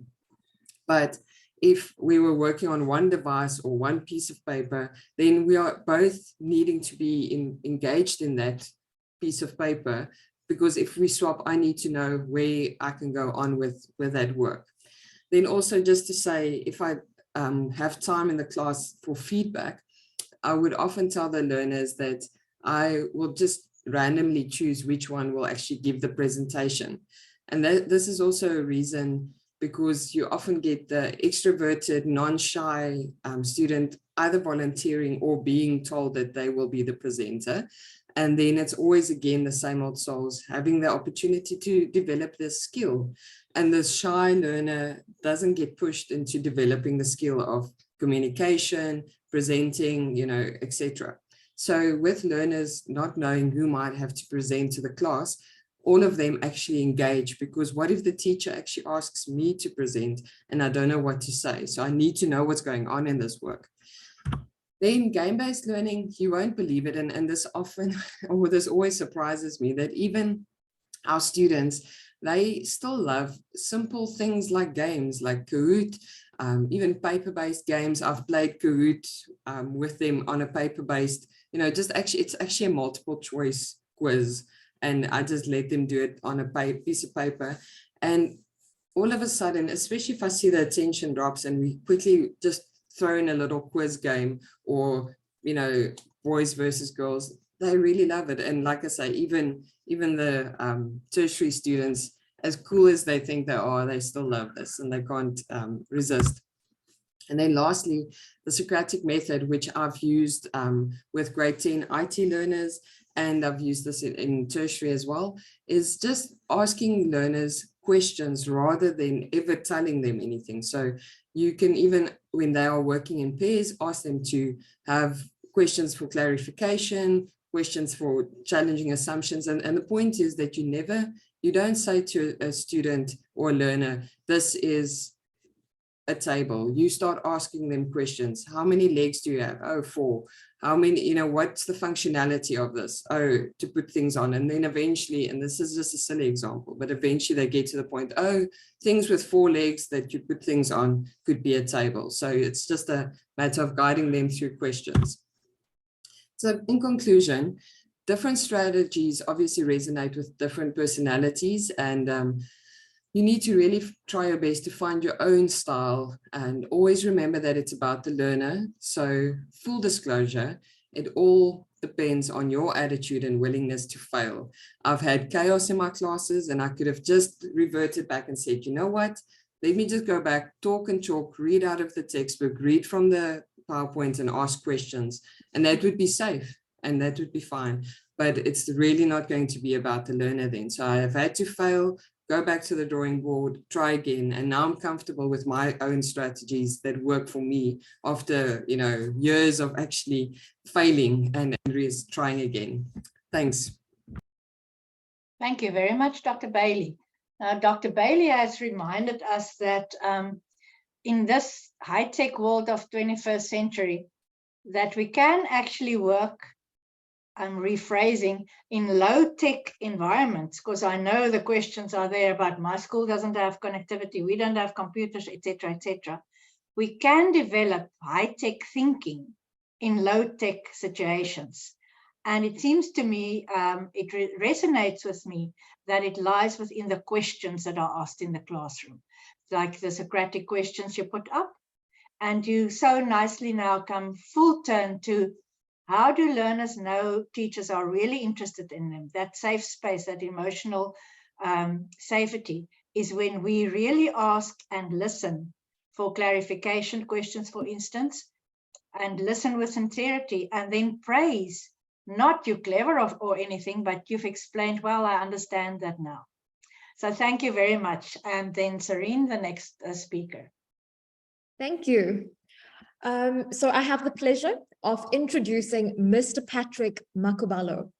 He is keenly interested in ICTs in education and is a member of the Learning Technologies Unit as an assistant lecturer and junior researcher. He is working on his PhD in ICT innovation within the Faculty of Education, Science and Technology Department, focusing on AI technologies in teaching and learning. He is an early adopter of various technologies and is passionate about trying out these tech in the classroom. I now hand over to Patrick Makubalo. Thank you so much. Thank you so much, Dr. Karen, for such wonderful introduction. And yes, I'm Mr. Makubalo, as you have said. So my presentation is going to be short, but I will try to explain everything in detail. First of all, I would like to acknowledge and appreciate all previous speakers who mentioned the issue of inclusive teacher. So my presentation is more aligned with that. I'm going to focus on inclusive teacher in the fourth industrial revolution era because many people know inclusion in terms of teachers accommodating learners with diversity, teachers accommodating learners with barriers or special needs and so forth. So my presentation is going to focus more on inclusive teacher in terms of teachers utilizing the fourth industrial revolution technologies in teaching and learning to equip learners with 21st century skills and prepare them for the future workplace. So first of all, who is an ideal teacher? Sorry, who is an ideal teacher? Who is 21st century teacher? 21st century teachers are committed to the preparation of caring, accountable, and critical educational practitioners in the 21st century skills or in the fourth industrial revolution era. The future of ICT in education and teacher professional development. So what is happening here is that when you talk about the inclusive educator in the fourth industrial revolution era is whereby now teachers are now utilizing ICT technologies. What is ICT? Information and communication technologies in their teaching and learning. This will also help teachers, not only learners, teachers also in terms of pedagogy advancements or improving their pedagogies, improving their teaching strategies, and also in terms of sharing of resources and so forth. And therefore, National Development Plan, NDP, one of its pillars is about ICT in education, which is links with OIR. You are 21st century teacher because we can accommodate all learners in the classroom by ensuring that all these learners are prepared for the future world where they will acquire certain skills in the 21st century. Which skills are those? skills such as creativity, critical thinking, communication, collaboration. And also there's these new skills that I like talking about, which is computational thinking skill. So being a 21st century teacher, or being a teacher who is inclusive in the 21st century, it means that you are a kind of teachers who can be able to utilize 21st century. Sorry for that. It means that you are a 21st century teacher who can be able to utilize ICT tools in the classroom to ensure that our learners are relevant in this current era of OER. Therefore, one of the qualities, it's one of the pillars here is talking about quality basic education, which includes ICT integration. Yes, there was a quality education before ICT integration. However, as a result of advancements of technologies or emergence of technologies in this OER, ICT seems to be there to ensure that learning become flexible, teaching become flexible, and in terms of resources, in terms of teaching strategies, in terms of learners' learning styles, and so forth and so forth. It also enhanced teaching, learning, and quality assurance, where now we can also see assessment being incorporated as part of classroom practice. Who is 21st century inclusive teacher? I tried to give you a background of who is 21st century teacher, what do we mean by the use of ICT in this current era? What is ICT? Now, the question that I will ask, that I want to ask now is, who is 21st century inclusive teacher? If you can check on the picture here, we have learners, we have technology, which is our desktops, and we have inclusive teacher there. I can say, from my own perspective, I see interaction of collaboration, I see learners' engagement, I see technology. So this technology is used as the mediating tool. Learners are able to collaborate. Teachers can also interact well with their learners, of which is part of the 21st century collaboration. One of the scholars, Dr. Tagata, used to say, in this current era, using technology is not a matter of choice, but is the necessity of these developments, whereby technology has been used as a mode of teaching and learning to prepare learners for the future world. So, what do I mean by 21st century inclusive teacher? I mean ideal teacher. That means 21st century teacher in this context can be regarded as ideal teacher. Who is an ideal teacher? Ideal teacher is someone who is passionate about inclusive teaching. What do I mean about inclusive teaching in the fourth industrial revolution? Inclusive teaching in terms of utilizing all necessary technologies to enhance teaching and learning, and also to advance teachers' pedagogies, and also to allow learners to interact, to go and seek knowledge on their own, which is knowledge seekers, and also being able to be knowledge seekers, supporting inquiry-based learning, and so forth and so forth. So inclusive teaching towards social transformation. Yes, transformation, as I have mentioned before, that now the world has been developing in terms of technologies, use of ICTs. Therefore, teachers must be aligned with these developments to transform their learners for the future world and to ensure that they acquire computational thinking skills, as I have mentioned, and also they develop 21st century skills, which I mentioned here. I liked what I saw from Dr. Bailey's videos when they addressed the issue of 21st century skills. Collaboration is very important. So if we are a 21st century teacher utilizing ICT in your teaching and learning, it's going to be easier for you as a teacher to do what? To collaborate with your learners, which is very important because we are the facilitators in this context. We are not using banking education whereby teachers are regarded as the source of knowledge, but instead teachers learn from learners, learners learn from teachers. So if the 21st century teacher can utilize ICT in teaching and learning, it means that teachers and learners will collaborate, not only in the classroom, even outside classroom context. You know that learning doesn't stop in the classroom, however, we also saw that during COVID-19.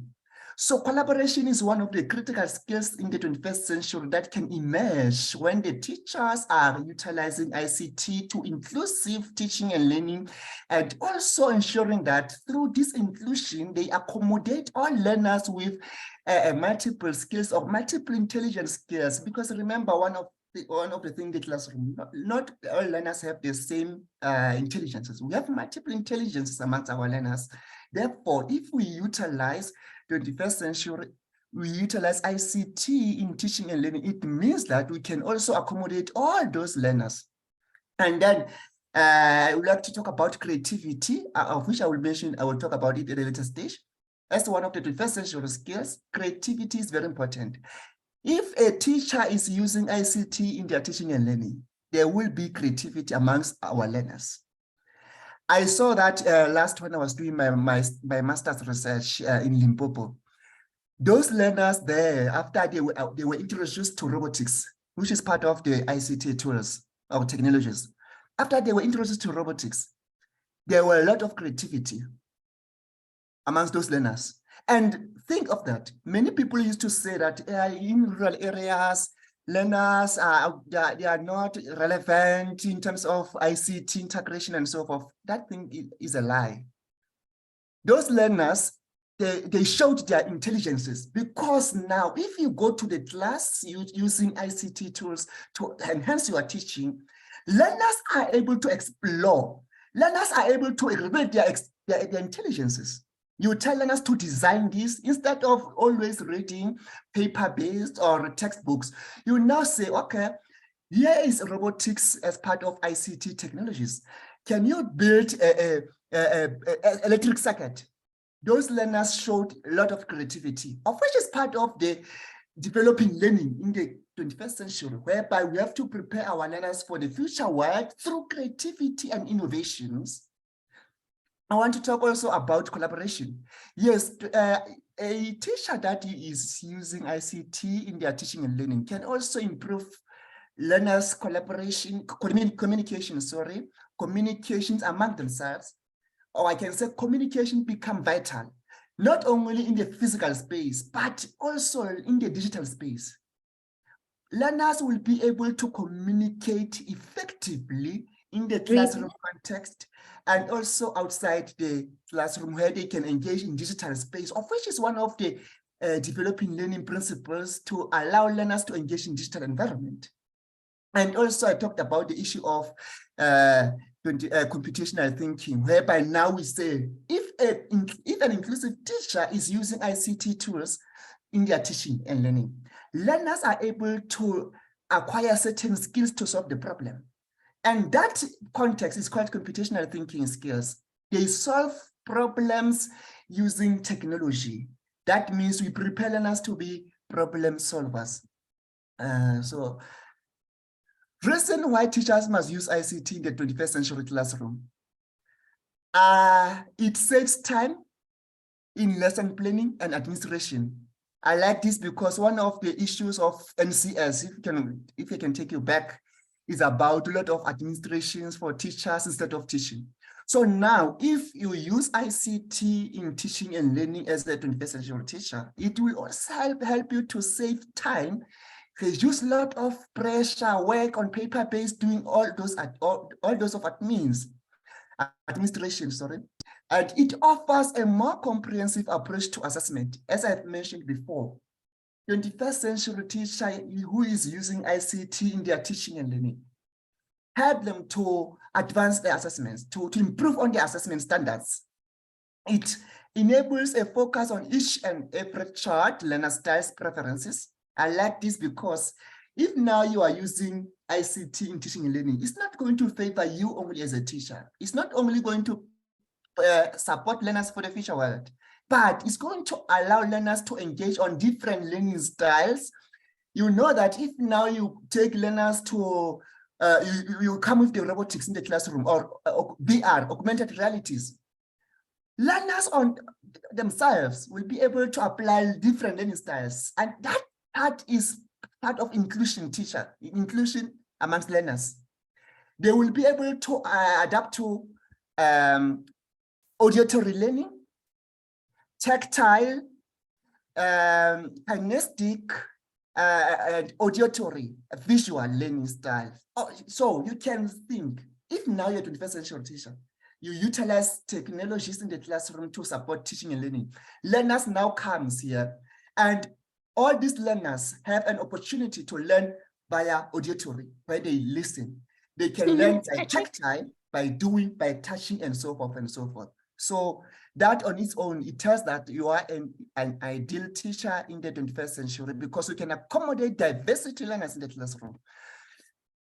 Teachers using ICT in education also motivate and engage learners. I like this part of motivate because through the use of ICT in teaching and learning, we can see a lot of opportunities amongst our learners. You have 2 minutes, Patrick. Oh, okay, thank you.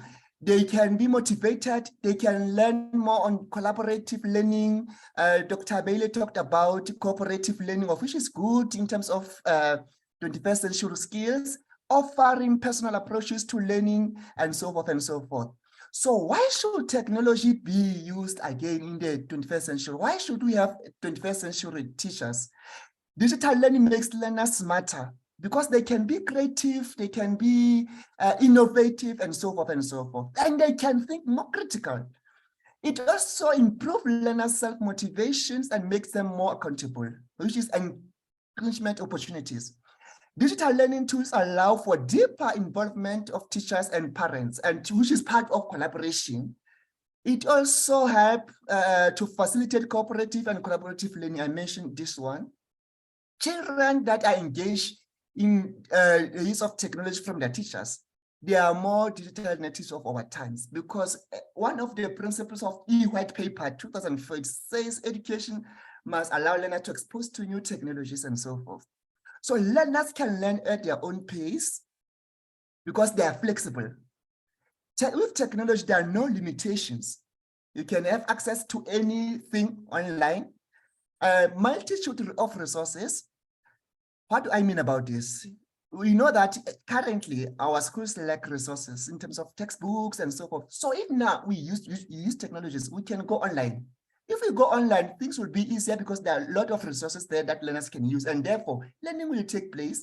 And learners and technology keep learners engaged, which is part of collaboration that I mentioned before. Technology is necessary to succeed outside of primary and secondary education. And therefore, for teachers to be utilized to these technologies, they must be what we call teacher professional development, whereby we do customized teacher training workshops on how to use technology in the classroom. Leadership development sessions, implementing in classroom training, and so forth and so forth. So in conclusion, 21st century teacher must be innovative through the use of technology. 21st century teacher must be lifelong learner, critical thinker, and adapt and expose to new technologies to improve their teaching pedagogies. Thank you so much. Dr. Anna, over to you. Thank you. Thank you, Patrick. Yes, we are knee-deep in this world of multiple resources and even robots that are trained to teach mathematics. We are there. So for teachers, you are reminding me that if we remain lifelong learners, we must rekindle in us that urge to ask, I wonder if, I wonder what, because that's where learning starts and the kind of learning that can make use of the internet. I also just think, and there's no time for you to respond now, but that it is crucial that teachers can distinguish the quality of online resources in an era where false news and non-scientific information abounds too. So to make that critical decision of what is actually a good resource. But then for the science and technology part, I wonder if I could draw your attention just to cognitive ICT tools. I am thinking from the mathematics perspective about GeoGebra. which allows learners to actually ask and then construct. Is this always true? Is it always so that the angles of a triangle sum up to 80 degrees? Then there's constructions they can do to actually drag things around and see that the angles sum doesn't change. And I'm also aware of science simulations where learners can ask the questions and set up, for instance, a electricity board and see if they were right.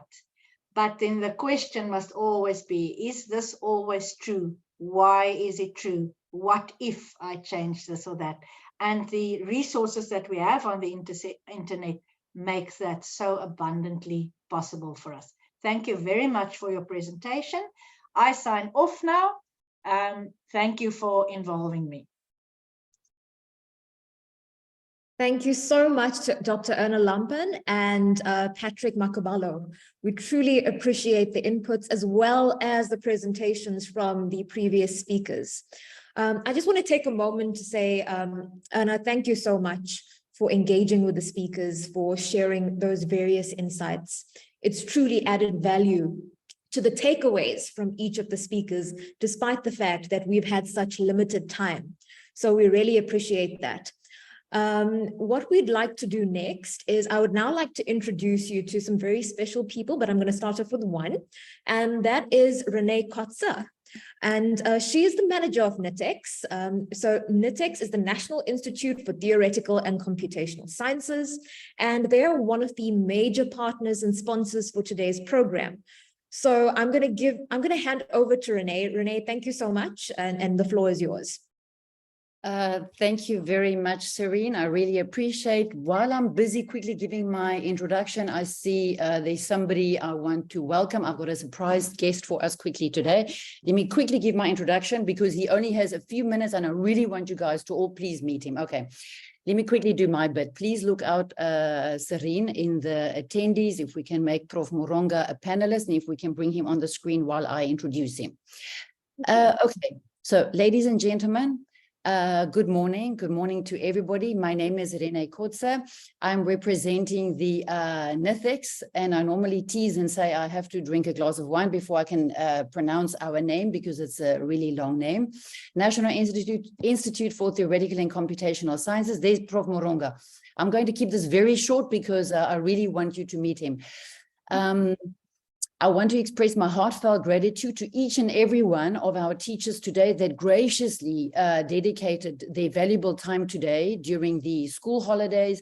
I'm really touched by the remarkable commitment shown by our teachers who have willingly chosen to invest their well-deserved rest and holiday time in attending this training today. This training session. I also would like to extend a massive thank you today to our esteemed speakers, all who have enriched this event with their valuable insights and knowledge. Special appreciation goes to Dr. Lungile and Dr. Cerene, without whom today's success would not have been possible due to their tireless efforts and groundbreaking ideas. On that note, I also have an exciting surprise then in store for you today. We have the honor today of welcoming Prof. Aswandini Moronga. He is the Dean of the Faculty of Science at Nelson Mandela University. I've had the privilege and honor of knowing Prof. Moronga for 13 years, and he's renowned for his exceptional dedication to supporting learners, enhancing teacher training. Prof. Moronga is Dean of the Science at the Nelson Mandela University, as I said. He previously was Professor of Physics and Director of the Science Centre at University of Johannesburg. Of course, that's the Soweto Science Centre he was Director of. And Prof. Moronga started the teachers training at Soweto Science Centre, so that's his baby. So we today have the father of exactly what we're busy with here we have today. And I'm very excited and honored. And I need to rush because Prof. Moronga has another meeting at 11. When Prof. Moronga is finished, I just want to finish this because I feel like a praise singer. This is my opportunity today to sing his praises. He matriculated at Mbilwi Secondary High School. Which is in Thohoyandou in Venda. And you know what, I'm going to finish this when Prof. Moronga is finished, because I promised him by 11 he'll be finished. Prof. Moronga, at the end, I will just tell about your leadership awards from overseas, but I will share that when you're gone. I will tell our, so please, Prof. Moronga, I hand over to you. I want to keep my promise to you. Thank you very much, Renee. Thanks to Cerene and Dr. Lungile. And thanks to all the participants, including the district officials there in Central Johannesburg district. I've worked with them for some time. And I need to say I'm encouraged by the fact that the teacher training is still continuing that side. Renee, you're right. I will be going back to physics teachers education track where I will be presenting about the need for teacher training in South Africa. I'm currently attending the South African Institute of Physics conference here in Richards Bay. That's why I need to rush back. But I want to say to the teachers, in celebrating the diversity, you can reassure the learners that the future world is embracing of diversity and inclusivity. I always brag that all my leaders, the Chancellor of the University, the Vice Chancellor of the University, as well as the Chair of the Council, are all women. So I'm led by really, truly remarkable leaders. Not only that, I'm one of the 7 deans, and there are 4 female deans and only 3 male deans, which means the world that these learners are going into, it's now already accepting that we have to embrace diversity and inclusivity. It's no longer a talk for us. For us, we need to walk the talk. And that's the message that you need to bring to these learners so that you inspire hope in them. But not only that, we need to also make sure that we inspire hope by having many lady teachers, district offices. We need to see diversity, even those who are disabled. We need to reassure them that the world of work will also embrace them, especially with the last talk about ICT. ICT in the future workplace will probably be a normalizer where even if you're Azwindini, I think you should be able to work it looks like you're and whenever you want. Prof. Moronga. These are the words of encouragement from myself, and I wish the success of this workshop to the organizers, and I hope the teachers, when they go back, they will take the message with them. So thank you very much, Renee. Thank you. Thank you very much, Prof. Moronga. I really appreciate. I know you have to run. I just quickly want to tell our audience, Prof. Moronga was previously the president of the South African Institute of Physics, and also he received the Distinguished Leadership Award for Internationals Alumni. My video has been closed. I can't start my video. I'm sorry. Okay, we can do that from our side.